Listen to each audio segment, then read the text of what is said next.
j'espère que yéen a ngi si jàmm. Nous allons faire notre réact de la semaine. Tout d'abord, bienvenue dans le podcast de Bojelia.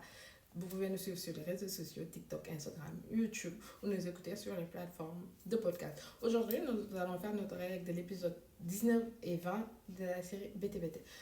On a vu, tout d'abord, on a vu qu'il a entendu sa mamie, Mère Ndiaye, avec Mère Ndiaye, avec son oncle et son papa, son oncle Idi et son papa, qui parlaient ensemble. Et il a entendu son oncle lui dire à sa mamie que c'est à cause de sa mamie que sa maman est décédée. Et qu'en plus, que sa maman est un niño, et une niño, je veux dire. Donc moi, je ne l'ai pas vu venir parce que moi, je ne pensais pas que la maman de Kheucha était une niño. Mais je savais que sa maman, on avait un peu compris que sa maman, la mamie ne l'aimait pas, mais je ne savais pas que c'était ça. Mais je pense qu'au début, il l'avait dit, c'était moi qui n'avais pas trop prêté attention sur ça. Et on a vu Kheucha était dégoûté et il était au bout de sa vie parce que nous tous, on sait que Recha aime beaucoup sa mamie, c'est comme sa maman en quelque sorte. Il l'adore quoi, il adore sa mamie. Donc, en ayant connaissance de la vérité, il a été très déçu de sa mamie, de ses parents, de son papa et de son oncle et tout. Pourquoi ils lui ont caché, il s'est réfugié dans les bras de sa douce aînée, Juma Cham, qui l'a consolé et tout.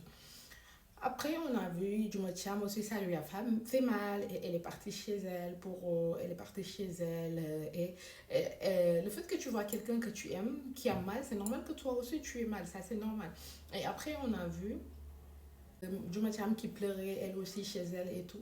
Mais franchement, moi, mettons un point sur la relation. Je vais le dire tout le temps, je vais le répéter tous les jours. Mettons un point sur la relation de Ndiaga Cham et de Jumacham, son grand-père. Franchement, cette relation, moi, je rêvais d'avoir un grand-père. J'ai pas eu la chance d'avoir un grand-père qui était toujours en vie ou qui est toujours en vie.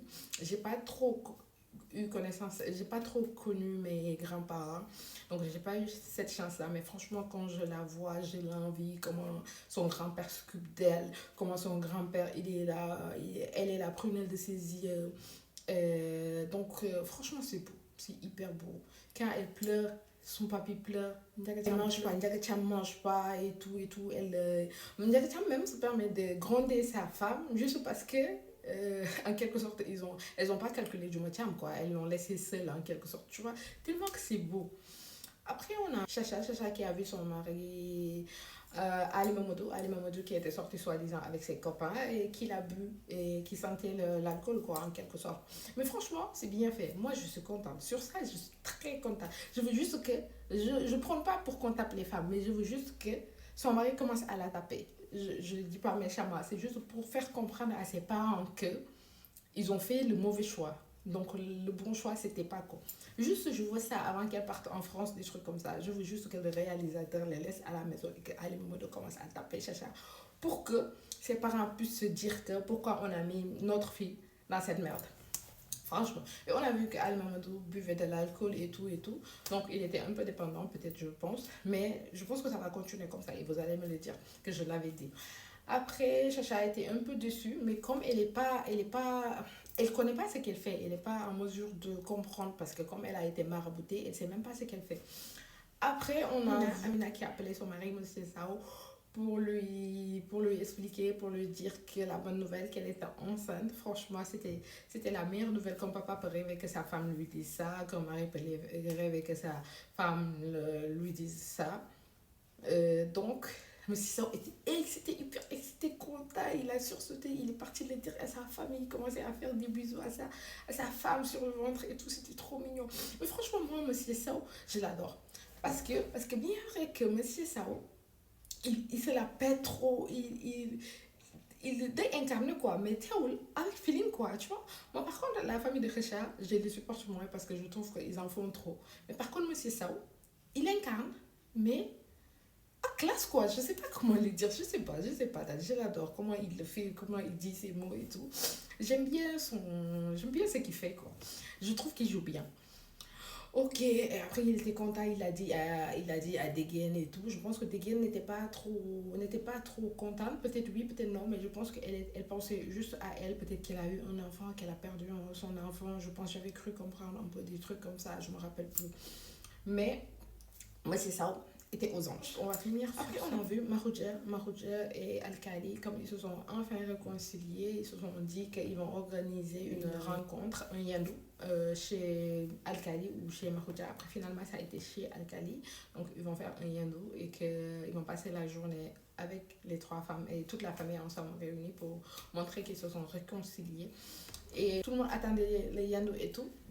Après, Mahoudja est venu avec ses trois femmes. Hein. Mais je vois que comment les hommes, quand ils ont trois femmes, comment ils incarnent quoi. Mais si tu vois Mahoudja devant avec ses trois femmes, je pense qu'il y a beaucoup d'hommes qui rêvent de ça. Mais je pense que ça va être juste des rêves. Ñaanal lu ma leen ko ça je le ñaanal bu ko benn góor du ñett du ñeent du ñaar. Ok, bu neexee ngeen ne dama fiir, je suis jalouse. Ok. Ni à mon mari, ni à personne. Donc, après, on a vu Mahoudja qui est venu pour passer la journée avec sa famille et tout. Donc, et tout le monde, et ça s'est passé bien et tout. Et d'un coup, Dianaba est venue, Dianaba, comme elle ne voulait pas venir. Mais là, je vais mettre un point d'abord parce qu'on a vu Badjen sa tante paternelle, qui est venue parce que Dianaba ne voulait pas y aller. C'est sa tante paternelle, Badjen, qui est venue lui dire qu'il faut qu'elle y aille, que dans la vie, il faut savoir le pardon. Je pense que là, le réalisateur est en train de nous montrer comment le pardon est important. Parce que moi, je trouve que pardonner aux autres, tu les pardonnes pas parce qu'ils méritent le pardon, pas forcément, mais tu les pardonnes parce que toi qui pardonnes, tu mérites la paix. Parce que tant que tu pardonnes pas, tu n'as pas la paix intérieure. Donc, comme Jainaba, on la voit. Je pense que parce que aussi, elle est traumatisée. On voit une Jainaba qui a changé, même le regard parle, Jainaba a changé, elle est un peu... je pense qu'elle va être dépressive. Hein. Nous, dans notre société, on ne sait pas c'est quoi la dépression. On ne pense pas qu'une personne qui a vécu un traumatisme peut avoir la dépression. On n'y pense pas, mais la majeure partie des gens qui ont la dépression, c'est parce qu'ils ont vécu un traumatisme. Ils ont vécu un traumatisme, c'est pour ça. Après, on voit Jainaba et le Yando était bien et tout, mais Jainaba tout cassé, comme d'habitude. Après, Jainaba a dit, et s'est levée, a dit qu'elle va jamais pardonner à Mahou, qu'on l'a appelée là-bas juste pour la réconcilier avec Mahou, que le mariage c'est fini, que si restait sur terre que Mahou, elle allait jamais se remarier. Donc, apprenez à pardonner et le pardon est... On pardonne pour nous-mêmes, mais on ne pardonne pas pour les autres. On pardonne parce qu'on mérite la paix. On a besoin d'être en paix avec nous-mêmes. Mais c'est tout pour aujourd'hui. Merci de nous avoir écoutés, de nous avoir suivis. N'oubliez pas de vous abonner. À bientôt. Ciao.